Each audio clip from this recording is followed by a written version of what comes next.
जय Hind dear student.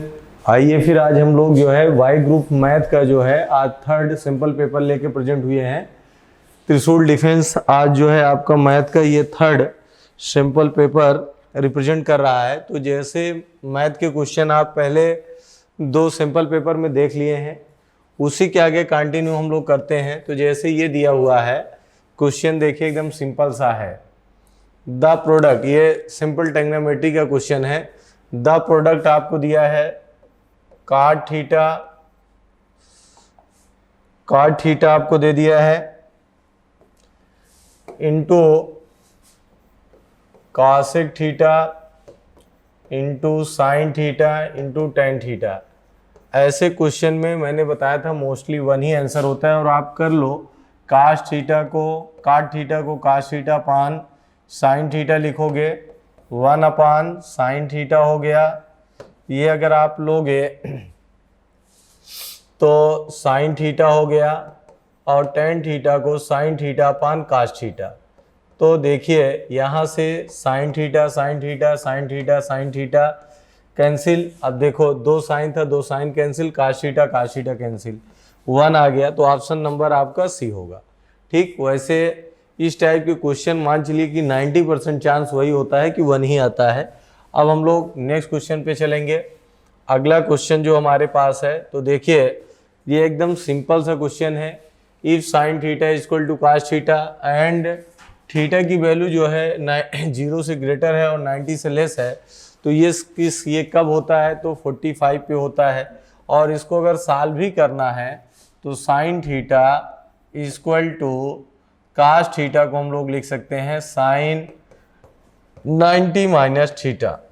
ये आपका cancel, theta equal to 90 minus theta, इधर आपका है 2 थीटा इक्वल टू 90 तो थीटा इक्वल टू 45। ये आपका हमेशा 45 होता है। ऑप्शन नंबर 2 हो गया। ठीक, आइए दूसरे क्वेश्चन पर अगर आप चलते हैं तो देखिए ये भी क्वेश्चन अगर आप लेते हैं, the value of cos 1 cos 2 cos 3 cos 179 is, तो इसका आंसर 0 होगा। मैंने आपको बताया ही था। यहाँ पे कहीं पे बीच में आपका क्या होगा? cos 90 होगा। cos 90 की वैल्यू क्या होती है? 0 होती है। जब cos 90 की वैल्यू 0 होती है तो 0 से किसी में भी मल्टीप्लाई करेंगे तो क्या होगा? 0 हो जाएगा। तो ये ऑप्शन नंबर आपका सी होगा। आइए फिर अगले क्वेश्चन पे चलते हैं।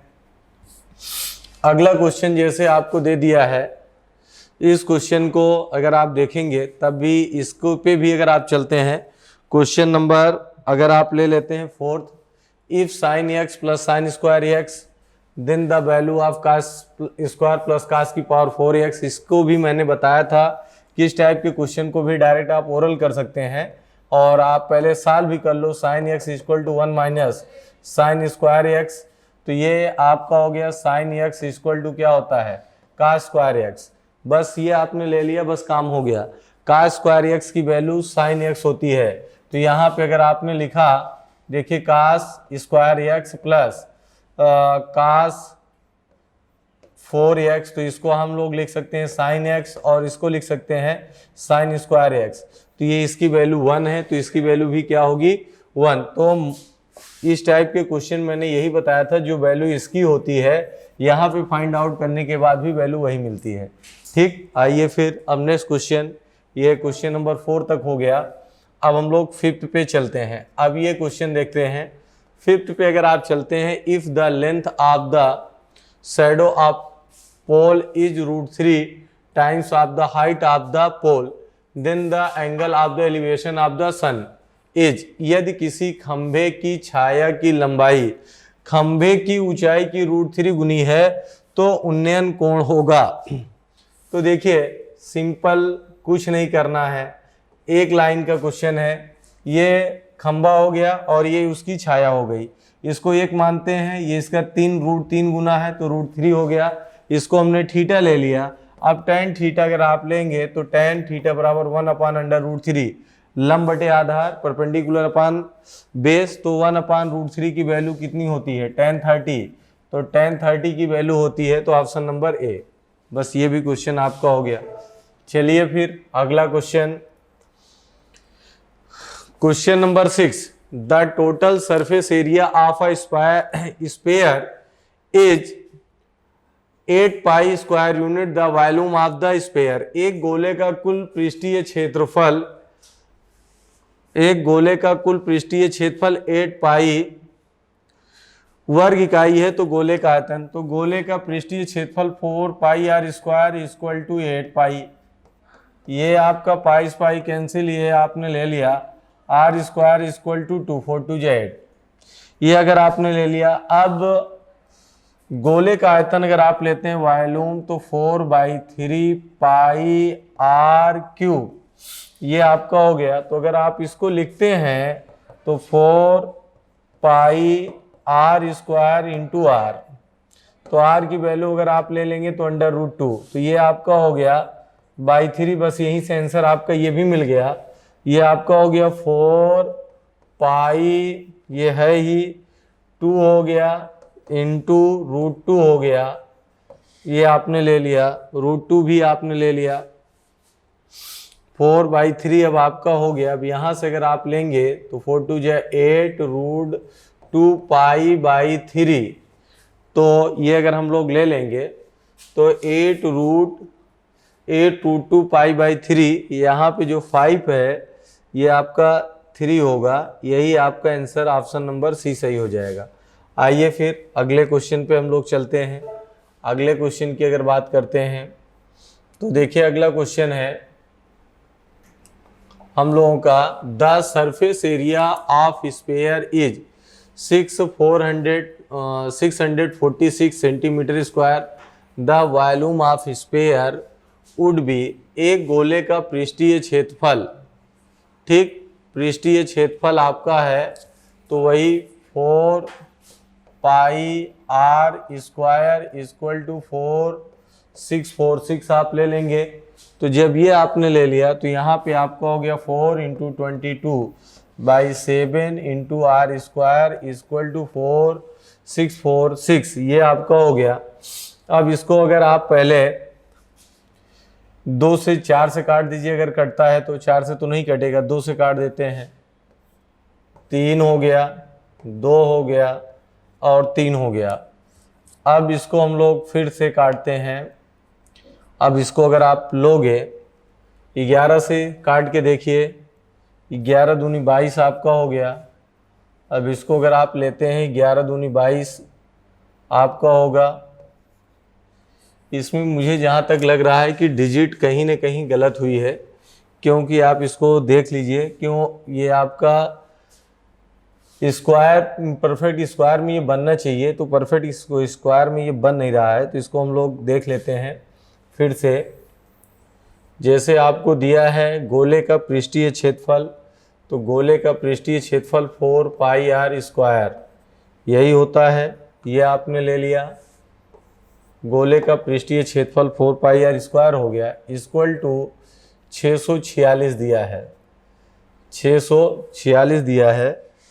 अब 646 अगर आप 4 से काटिए पहले, तो देखिए 4 4 4 6 24, ये पूरी तरीके से नहीं कट रहा है।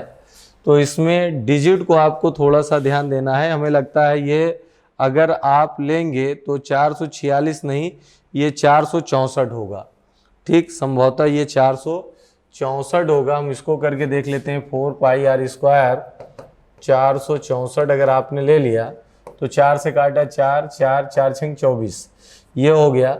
तो ये हम लोगों ने ले लिया। अब ये आपका हो गया पाई आर स्क्वायर, तो 116 आ गया। अब यहाँ से आर स्क्वायर की वैल्यू मिल जाएगी 116/पाई। अब इसको हम लोग वॉल्यूम लेंगे तो 4/3 पाई आर क्यूब, ये हम लोग लगाएंगे तो संभवतः आपका ऑप्शन नंबर बी मिल जाएगा।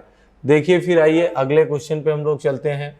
अगला क्वेश्चन हम लोग लेते हैं, if the total surface area of cube, if the total surface area of cube is the volume. तो देखिए क्यूब का लेना है, तो क्यूब का टोटल सरफेस एरिया क्या होता है, 6a² इक्वल टू 96। अब इसको आप काटते हैं 30 अगर आपने ले लिया, इसको अगर हम लोग ले लेते हैं, यदि एक घन का कुल पृष्ठीय 6a², तो 6 से काटते हैं, 6 6 36, a² इक्वल टू 16, तो ये इक्वल टू 4 हो गया। अब इसका वॉल्यूम पूछा है तो a क्यूब होगा, 4 का क्यूब अगर आप ले लेंगे तो ये क्या होगा 64, 64 हो जाएगा। तो ऑप्शन नंबर बी आपका यही आंसर हो जाएगा। इसका ऑप्शन नंबर बी हो जाएगा क्वेश्चन नंबर 8 का। अब आइए हम लोग क्वेश्चन नंबर 9 पे चलते हैं। क्वेश्चन नंबर 9 पे अगर आप आते हैं तो देखिए हम लोगों का क्वेश्चन नंबर 9 जो है उस पे आते हैं। हाउ मेनी क्यूब्स, देखिए अब आपको दे दिया how many cubes each of edge 3 centimetre can be cut from a cube of edge 15 centimetre. 15 centimetre के किनारे वाले घन से कितने घनों को काटा जा सकता है जिनमें प्रत्येक का किनारा 3 सेंटीमीटर हो। तो बस कुछ नहीं करना है, 15 मैंने ये बताया था, जो बड़ा हो उसका क्यूब कर लेते हैं 15 गुणे 15 गुणे 15 बटे 3 गुणे 3 गुणे 3, 3 पचे 15 आपका हो गया, 3 पचे 15 हो गया, 3 पचे 15, 5 25 पंचे 125, काटे गए घनों की संख्या कितनी हो जाएगी 125। Option number C. आइए फिर इसके आगे हम लोग चलते हैं। इसके आगे अगर आप लेते हैं the length of the longest rod that can be put in a room of the dimension 10 metre 10 metre 5 metre is 10 metre 10 metre 5 metre आयाम वाले कमरे में रखी जाने वाली सबसे लंबी छड़ की लंबाई। तो इसके लिए आपने पढ़ा ये फार्मूला, ये होता है under root l square plus b square plus h square. तो यल आपका क्या है 10 का स्क्वायर 10 का स्क्वायर 5 का स्क्वायर। अगर अब आप ले लेंगे तो 100 प्लस 100 प्लस 25 ये आपका हो गया 225। तो ये आपका कितना होगा 15। तो ऑप्शन नंबर बी हो गया। यहाँ तक हम लोगों ने कर लिया। आइए डियर स्टूडेंट, हम लोग आज यहाँ तक थर्ड सिंपल पेपर में देख लिया जिस जिस टाइप के क्वेश्चन बनते हैं। तो जैसे इस सिंपल पेपर में हम लोगों ने मेंसुरेशन, सॉलिड ज्योमेट्री और ट्रिग्नोमेट्री के बेस्ड क्वेश्चन को देखे। अब हम लोग अगले सिंपल पेपर में मिलेंगे, उसमें अगले चैप्टर से रिलेटेड क्वेश्चन को देखेंगे। तब तक के लिए जय हिंद, thank you. Welcome to Trishul defence academy. I am BL Yadav. बच्चों, आज वाई ग्रुप का सैंपल पेपर मैं लेकर हाजिर हूँ। ठीक है, वाई ग्रुप का सैंपल पेपर, ठीक है, जैसे जिसमें हम 20 क्वेश्चंस को डिस्कस करूँगा। जैसा कि आप लोग जानते हैं जो इंग्लिश का XY का पेपर होता है उसमें 20 क्वेश्चंस आते हैं। 20 क्वेश्चंस में ग्रामर से भी क्वेश्चन होते हैं, वकैब से भी क्वेश्चन होते हैं, पैसेज भी होता है, इस तरह से क्वेश्चन रखे जाते हैं। ठीक है, तो आइए बच्चों अब शुरुआत करते हैं।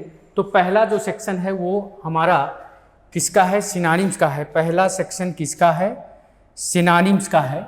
ठीक है, पहला सेक्शन है वो किसका है, सिनोनिम्स का है। राइट, सिनोनिम्स यानी सेम की बात कर रहा है, सिनोनिम्स। ठीक है, तो क्या होगा, बीमोन का मतलब होता है बिलॉव करना। सिनोनिम्स है तो बीमोन का मतलब बिलॉव करना होता है। तो राइट आंसर क्या होगा, ए होगा। राइट आंसर क्या होगा, ए होगा। बीमोन का मतलब भी बिलॉव करना होता है। बीमोन का मतलब भी, लेमेंट का मतलब भी बिलॉव करना होता है। ठीक है, तो बीमोन का राइट आंसर ए होगा। ठीक है, इसके बाद हम लोग आते हैं क्वेश्चन नंबर 2। अफेबल का मतलब होता है मित्रवत। अफेबल का मतलब मित्रवत होता है, तो क्या होगा, फ्रेंडली होगा। राइट आंसर फ्रेंडली होगा। ठीक है, इसके बाद फिर हम आगे बढ़ते हैं। इसके बाद हमको आ गया एंटानिम्स। एंटानिम्स, यहाँ पर एंटानिम्स मतलब हम बात कर रहे हैं अपोजिट की। तो यहाँ पर सैलो का मतलब छिछला होता है, तो डीप का मतलब एंटानिम्स गहरा होता है। ठीक है, इसका सैलो का डीप होगा, सैलो का डीप होगा। इसके बाद क्वेश्चन नंबर 3 के बाद आते हैं क्वेश्चन नंबर 4। एब्रिकेट का मतलब होता है छोड़ना। तो क्लेम का मतलब दावा करना होता है। तो राइट अपोजिट इसका, एब्रिकेट का अपोजिट क्या होगा, ये होगा, क्लेम होगा। एब्रिकेट का अपोजिट क्लेम होगा। ठीक है, इसके बाद फिर हम आगे बढ़ते हैं बच्चों।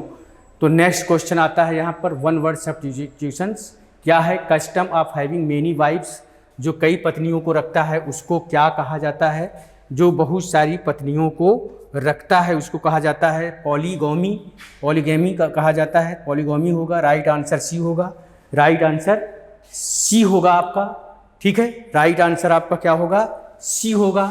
इसी तरह से क्वेश्चन नंबर 6 के बाद फिर आता है 5 के बाद 6, a person who does not believe in any religion, जो किसी रिलीजन में विश्वास नहीं करता, डज नॉट बिलीव, तो क्या होगा? राइट आंसर डी होगा, पैगन होगा। राइट आंसर आपका डी होगा, पैगन होगा। ठीक है, पैगन का मतलब भी होता है जो किसी धर्म में विश्वास नहीं करता, उसके लिए एक शब्द है, a person who does not believe in any religion, तो पैगन। ठीक, इसके बाद फिर हम आते हैं 6 के बाद है 7 क्या है बच्चों? Reconstruction of the sentences. ठीक है, ये जिसको आप PQRS कहते हो, जिसको हम आप क्या कहते हैं? PQRS कहते हैं। ठीक है, तो ये क्या है? अरेंज करना है। I read an advertisement that said post air conditions. अब देखिए, I read an advertisement that क्या? पोस्ट एयर कंडीशंस, यानी क्या होगा? P post air conditions fully furnished room, यानी P के बाद yes, fully furnished room are available, यानी are available for gentleman of taste, gentleman of taste. Right answer PSRQ होगा। क्या? I read an advertisement that said post air conditions fully furnished room, post air condition fully furnished room are available for gentleman of taste. Right answer 7 का B, 7 का B. ठीक है, इसके बाद फिर हम लोग आते हैं 7 के बाद आते हैं 8 में क्या कह रहा है? इन द मॉडर्न टाइम्स, क्या? In the modern times, in the modern time certainly hijacking are experienced by the air person, तो क्या होगा? In the modern times, in the modern times, modern time में क्या हो रहा है? In the modern time hijacking are, यानी Q, hijacking are certainly P, उसके बाद experience by the air personal R, by the air personal क्या? R, यहां पर थोड़ा सा उल्टा हो रहा है, यहां पर इसको इस तरह से देखेंगे हम लोग। फिर से देखिए, in the modern times hijacking are certainly, यानी क्यू के बाद पी आएगा।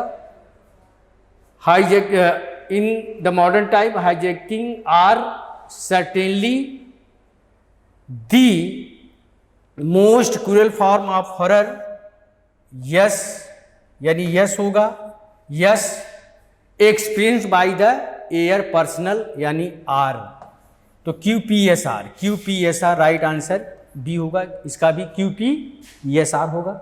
ठीक है, QPSR। इसके बाद आता है 9, क्या है?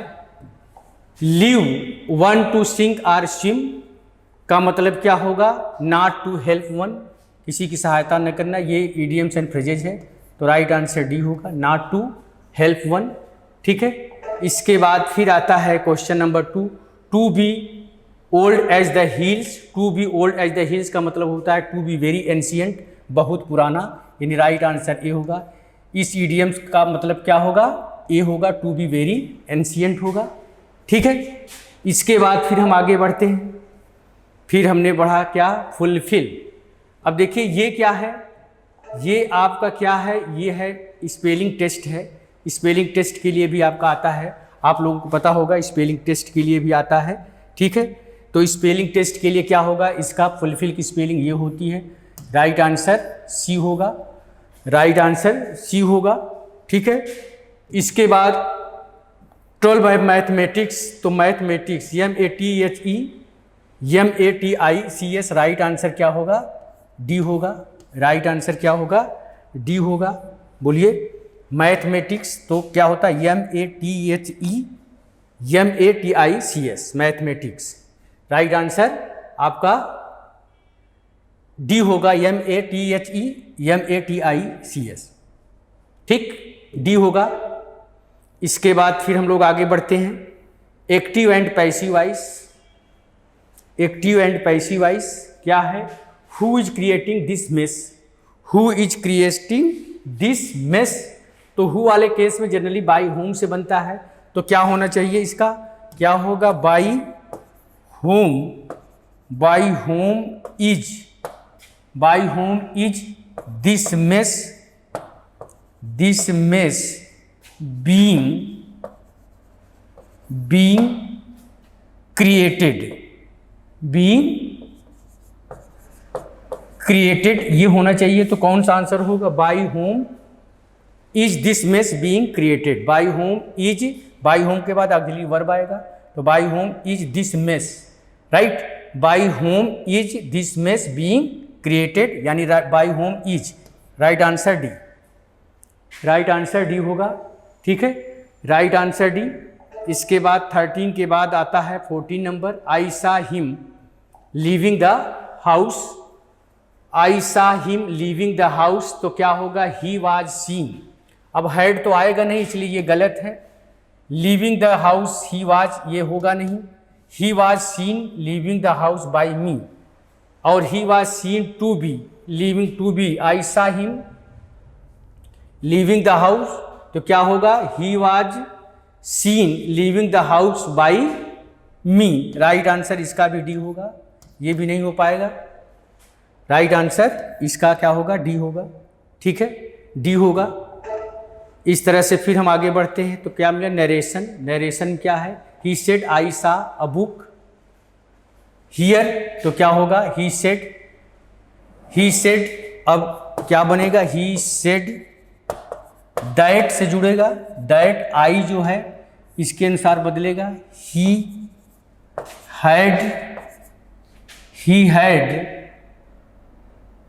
Had seen a book there, इस तरह से होना चाहिए। तो क्या होगा, he said that he had, अब देखिए यहां पर ही हैड सीन, तो क्या होगा, ये चूंकि इसमें क्या होगा,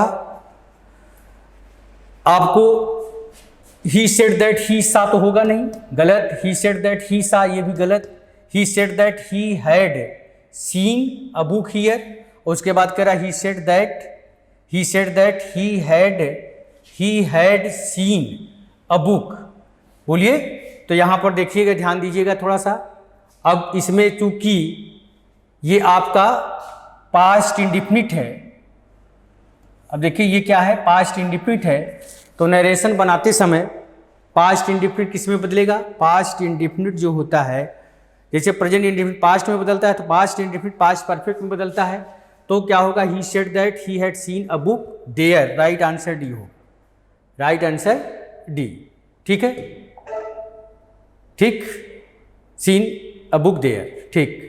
question number 16, he said to his servant why are you so lazy today, तो इंट्रोगेटिव है, तो क्या होगा, he asked his servant why he was so lazy that day, B में करा he said his servant why he had, तो had been तो आएगा नहीं, वैसे भी गलत। ही asked his servant why he was being का प्रयोग होगा नहीं, ये भी गलत। ही asked his servant why was he, why was he नहीं होना चाहिए, वाई ही वाज होना चाहिए, ये भी गलत। तो क्या होगा, he asked his servant why he was so lazy that day, right answer A, today that day में बदलता है, ठीक है, टुडे दैट डे में बदलता है। इसके बाद आते हैं 16 के बाद 17, ये पैसेज है, ये पैसेज क्या कह रहा है कि everyone is in pursuit of good life, हर इंसान किसके पीछे लगा हुआ, अच्छी जिंदगी जीने के लिए।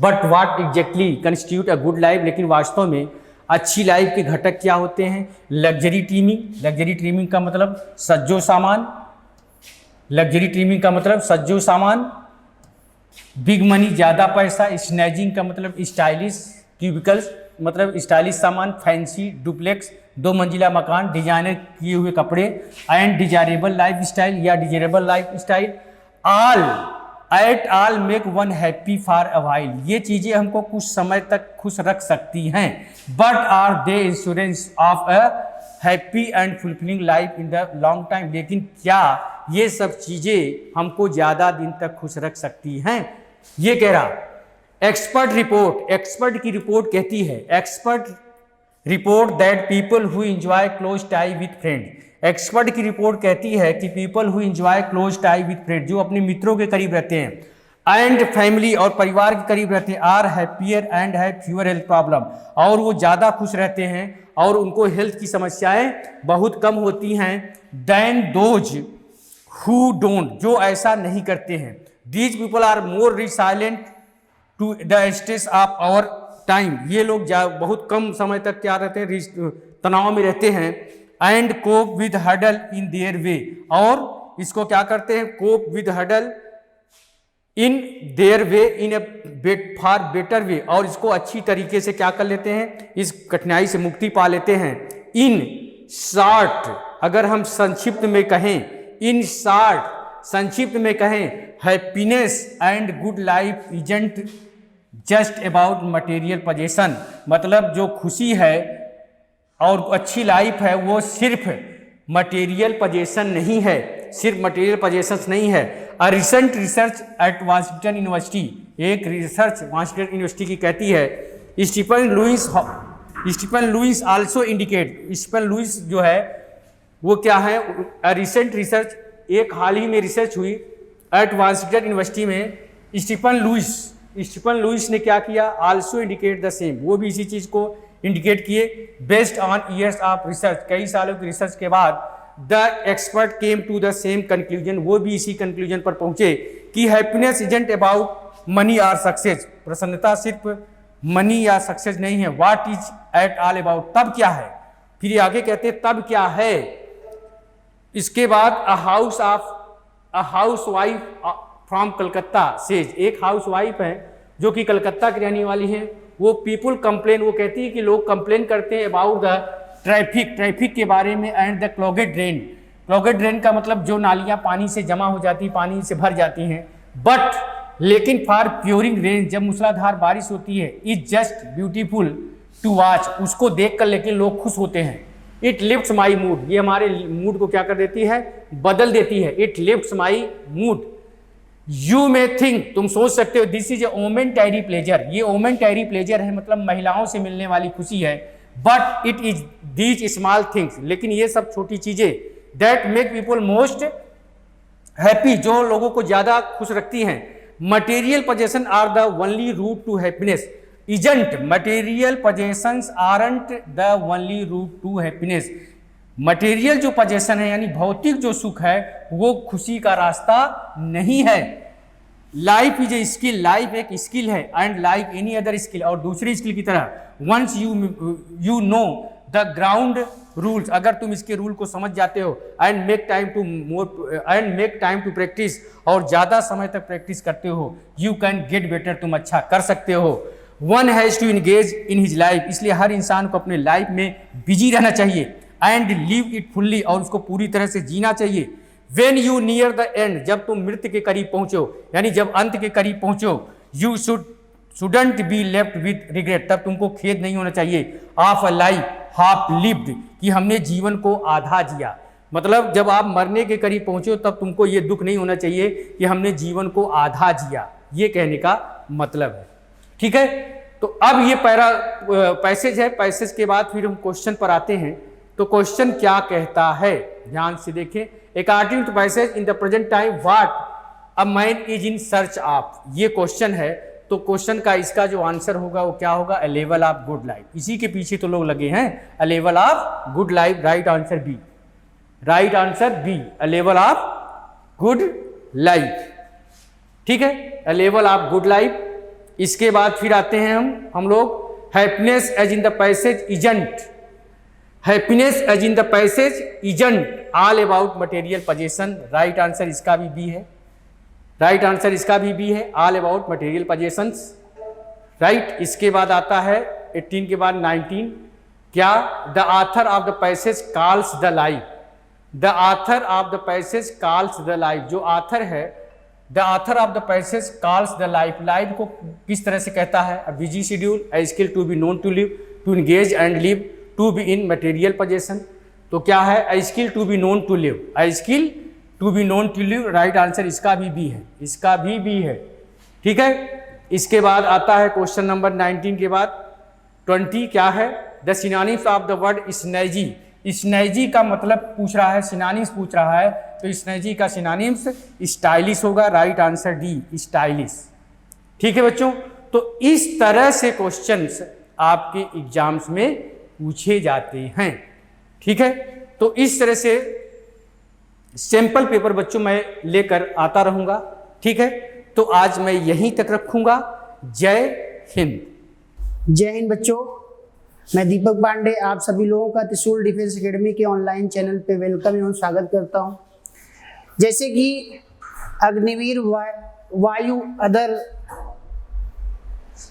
वाई ग्रुप के बच्चों के लिए जो है, एयरफोर्स वाई ग्रुप के बच्चों के लिए जीके का जो है इम्पोर्टेंट क्वेश्चन है मैं सॉल्व कराऊंगा, जो आपके एग्जाम के लिए महत्वपूर्ण है। जरूरी नहीं है कि यही क्वेश्चंस आने वाले हैं, लेकिन इसी से मिलते जुलते टॉपिक से आपके एग्जाम में क्वेश्चन पूछे जा सकते हैं।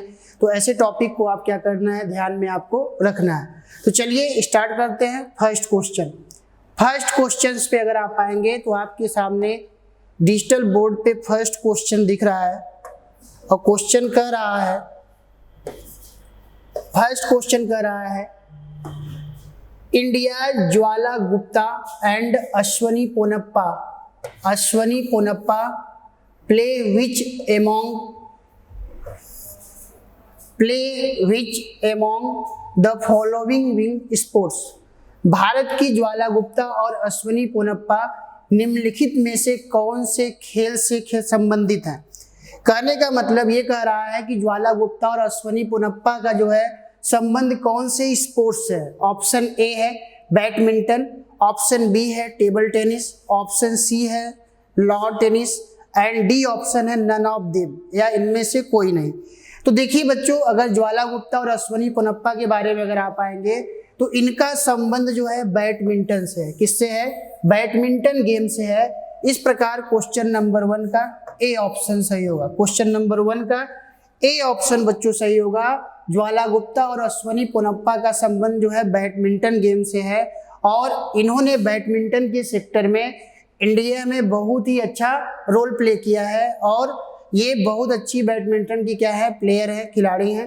तो इस प्रकार आपको ध्यान में रखना है कि ज्वाला गुप्ता या अश्वनी पोनप्पा का कौन से खेल से संबंध है, तो बैडमिंटन से है। तो इस प्रकार क्वेश्चन नंबर 1 का ए आंसर या ए ऑप्शन सही होगा। नेक्स्ट क्वेश्चन पे चलते हैं। क्वेश्चन नंबर 2, क्वेश्चन नंबर 2 कह रहा है when did the Wimbledon grand slam tennis tournament start. Wimbledon grand slam tennis tournament कब शुरू हुआ, कब शुरू किया गया, पहली बार कब स्टार्ट किया गया। Option A 1857, option B 1877, option C 1897 and option D 1898। तो इस प्रकार अगर विंबलडन ग्रैंड स्लैम के बारे में अगर आप आएंगे तो पहली बार इसका स्टार्टअप जो है 1877 में हुआ, 1877 में हुआ। इस प्रकार क्वेश्चन नंबर 2 का बी ऑप्शन सही होगा। बी ऑप्शन बच्चों सही होगा। नेक्स्ट क्वेश्चन पे चलते हैं। क्वेश्चन नंबर 3, क्वेश्चन नंबर 3 कह रहा है, क्वेश्चन नंबर 3 आपसे कह रहा है what is the number of players in polo and water polo respectively. Polo और वाटर पोलो में क्रमशः खिलाड़ियों की संख्या कितनी है। Option A 2 and 5, option B 7 and 9, option C 4 and 7 and option D 6 and 5। तो इस प्रकार अगर आप बच्चों आएंगे तो इसमें जो है क्रमशः जो खिलाड़ियों की संख्या है 4 and 7। तो पोलो में जो है कितने होते हैं, 4 प्लेयर होते हैं, 4 प्लेयर होते हैं। वाटर पोलो में जो है कितने होते हैं, 7 प्लेयर होते हैं, 7 प्लेयर होते हैं। तो इस प्रकार अगर आप देखिएगा तो आपका सही उत्तर होगा क्वेश्चन नंबर 3 का सी ऑप्शन, क्वेश्चन नंबर 3 का सी ऑप्शन। नेक्स्ट क्वेश्चन पे चलते हैं। क्वेश्चन नंबर 4, क्वेश्चन नंबर 4 कह रहा है first Olympic games were held in. प्रथम ओलंपिक खेलों का आयोजन कब हुआ था। Option A 1896, option B 1897, option C 1898 and option D 1856। तो फर्स्ट ओलंपिक गेम का शुरुआत 1896 में किया गया। कब किया गया? 1896 में किया गया। इस प्रकार क्वेश्चन नंबर 4 का ए ऑप्शन क्या होगा, सही होगा। तो ये देखिए हम लोग फर्स्ट ओलंपिक गेम का बात कर रहे हैं, तो आपको ये भी ध्यान में रखना है कि अगर प्रेजेंट में या करंट में ओलंपिक गेम चल रहा है तो उस ओलंपिक गेम में जो है इंडिया का क्या कंट्रीब्यूशन है, इंडिया के कौन से प्लेयर के द्वारा गोल्ड मेडल पाया गया, या किसके द्वारा जो है ब्रॉन्जे पाया गया, या किसके द्वारा सिल्वर पाया गया, या नंबर ऑफ मेडल्स कितने पाए गए, इस बात को आपको ध्यान में रखना है। उसके अलावा ओलंपिक गेम में कौन से कंट्री के द्वारा जो है मैक्सिमम अवार्ड विनिंग किया गया, इसको भी आपको ध्यान में रखना है। तो इस प्रकार क्वेश्चन नंबर 4 का ए ऑप्शन सही होगा। नेक्स्ट क्वेश्चन पे चलते हैं, क्वेश्चन नंबर 5। क्वेश्चन नंबर 5 पे अगर आप आएंगे तो क्वेश्चन नंबर 5 कह रहा है archery is the national sport of which country, तीर अंदाजी किस देश का राष्ट्रीय खेल है। Option A Afghanistan, option B Bhutan, option C Japan and option D India. तो इस प्रकार अगर आप आएंगे तो तीर अंदाजी जो है या आर्चरी, यह जो है भूटान का क्या है, नेशनल गेम है, नेशनल स्पोर्ट है। इस प्रकार क्वेश्चन नंबर 5 का बी, जैसे इंडिया का नेशनल स्पोर्ट क्या है, हॉकी, उसी तरीके से जो है भूटान का नेशनल स्पोर्ट जो है क्या है, आर्चरी। इस प्रकार क्वेश्चन नंबर 5 का बी ऑप्शन जो है सही होगा। नेक्स्ट क्वेश्चन पे चलते हैं, क्वेश्चन नंबर 6। क्वेश्चन नंबर 6 कह रहा है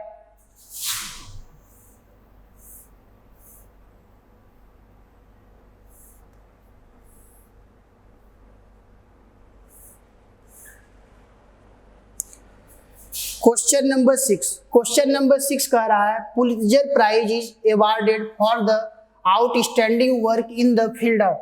पुलित्जर पुरस्कार किसके क्षेत्र में उत्कृष्ट कार्य के लिए दिया जाता है। Option A science and technology, विज्ञान और प्रौद्योगिकी, ऑप्शन बी इन्वायरमेंटल स्टडीज या पर्यावरण अध्ययन, option C literature and journalism and option D international understanding या अंतरराष्ट्रीय समझ। देखिए पुलित्जर प्राइज जो है ये लिटरेचर एंड जर्नलिज्म के सेक्टर में दिया जाता है, लिटरेचर एंड जर्नलिज्म के सेक्टर में पुलित्जर प्राइज दिया जाता है। इस प्रकार क्वेश्चन नंबर 6 का सी ऑप्शन क्या होगा, सही होगा। नेक्स्ट क्वेश्चन पे चलते हैं, क्वेश्चन नंबर 7। क्वेश्चन नंबर 7 कह रहा है in which city is headquarter of Asian Development Bank, ADB, Asian विकास बैंक का मुख्यालय किस शहर में स्थित है, या headquarter of Asian Development Bank. Option A Manila, option B Singapore, option C Bangkok and option D Jakarta. तो इसका जो हेडक्वार्टर है मनीला में है। कहाँ पे है, मनीला में। एडीबी या एशियन डेवलपमेंट बैंक का जो है हेडक्वार्टर मनीला में लोकेटेड है। इस प्रकार क्वेश्चन नंबर 7 का ए ऑप्शन सही होगा, ए ऑप्शन सही होगा। नेक्स्ट क्वेश्चन पे चलते हैं, क्वेश्चन नंबर 8।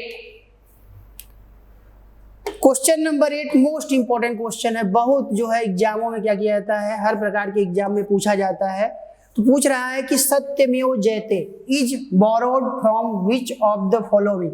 सत्यमेव जयते निम्नलिखित में से किससे लिया गया है। Option A Mundaka Upanishad, option B Mahabharata and option C Ramayana and option D Arthashastra. तो अगर आप आइएगा तो मुंडको उपनिषद, सत्यमेव जयते वो जो है मुंडको उपनिषद से लिया गया है। किससे लिया गया है, मुंडको उपनिषद से लिया गया है। इस प्रकार क्वेश्चन नंबर 8 का ए ऑप्शन क्या है, सही होगा। नेक्स्ट क्वेश्चन पे चलते हैं, क्वेश्चन नंबर 9। क्वेश्चन नंबर 9 कह रहा है Which of the following is not an agency of UN? UN का मतलब है यूनाइटेड नेशन। निम्नलिखित में से कौन सा संयुक्त राष्ट्र की एजेंसी नहीं है। ऑप्शन ए वर्ल्ड बैंक, विश्व bank, option B International Atomic Energy Agency, अंतरराष्ट्रीय परमाणु ऊर्जा agency, C option Universal Postal Union या Universal Postal Union, D option none of the above या उपरोक्त में से कोई नहीं। 4 ऑप्शन दिए गए हैं और आपसे पूछ रहा है कि दिए गए ऑप्शन में से कौन यूएनओ का एजेंसी नहीं है या यूनाइटेड नेशन ऑर्गेनाइजेशन का एजेंसी नहीं है। तो देखिए वर्ल्ड बैंक के बारे में अगर आप आएंगे तो ये 5 बैंकों से मिलकर वर्ल्ड बैंक बनता है। तो यह जो है यूएनओ का एजेंसी नहीं है, इंटरनेशनल एटॉमिक एनर्जी एजेंसी ये भी नहीं है। ये वर्ल्ड लेवल पर ये देखता है कि कोई भी कंट्री जो है एटॉमिक एनर्जी का, एटॉमिक या आप कह सकते हैं कि न्यूक्लियर फ्यूजन या न्यूक्लियर फिजन के सेक्टर में कोई कंट्री ऐसा तो नहीं है जो एटम बम या हाइड्रोजन बम बनाने का प्रयास कर रहा है। तो यह इस बात की निगरानी करता है कि एटम बम और हाइड्रोजन बम की टेक्नोलॉजी का एक कंट्री से दूसरे कंट्री में विस्तार न होने पाए। उसके अलावा यूनिवर्सल पोस्टल इनकम यूनियन ये भी नहीं है। तो इस प्रकार अगर आप आएंगे तो ABC ये तीनों जो है यूएनओ की एजेंसी नहीं है।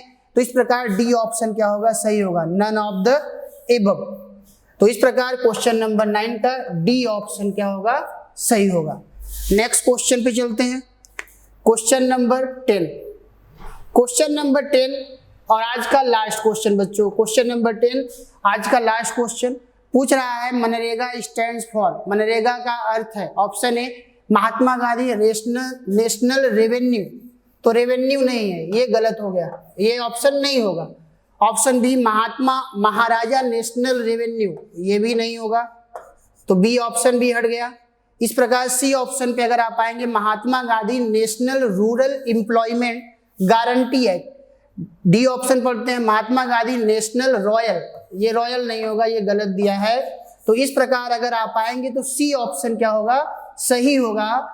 मनरेगा का मतलब है महात्मा गांधी राष्ट्रीय रोजगार गारंटी योजना। तो इस प्रकार अगर आप आएंगे तो Mahatma Gandhi National Rural Employment Guarantee Act जो 100 दिन के रोजगार का गारंटी देता है। इस प्रकार अगर आप आएंगे तो क्वेश्चन नंबर 10 का सी ऑप्शन जो है बच्चों सही होगा। तो इस प्रकार बच्चों हम लोगों ने जो है 10 क्वेश्चंस को सॉल्व किया। जरूरी नहीं है कि यही क्वेश्चंस आपके एग्जाम में पूछे जाए, बट इसी से मिलते जुलते टॉपिक से आपके एग्जाम में क्वेश्चन पूछे जाने की संभावनाएं हैं। ये क्वेश्चन आपको कराने का मोटिव सिर्फ इतना है कि आपका प्रैक्टिस हो सके। हो सकता है कि ऐसे क्वेश्चन सेम आपके एग्जाम में क्या कर दिया जाए, पूछ दिया जाए। तो बच्चों आज का क्लास यहीं तक। थैंक यू एंड जय हिंद। जहां बनते हैं देश के गौरव, इंडिया का एकमात्र ऐसा कोचिंग इंस्टीट्यूट जहां कैडेट्स को ट्रेन किया जाता है आने वाले डिफेंस एग्जाम के अनुसार। अगर आपका भी सपना है भारतीय सेना में शामिल होकर देश की सेवा करने का, तो आज ही ज्वाइन करें त्रिशूल डिफेंस एकेडमी।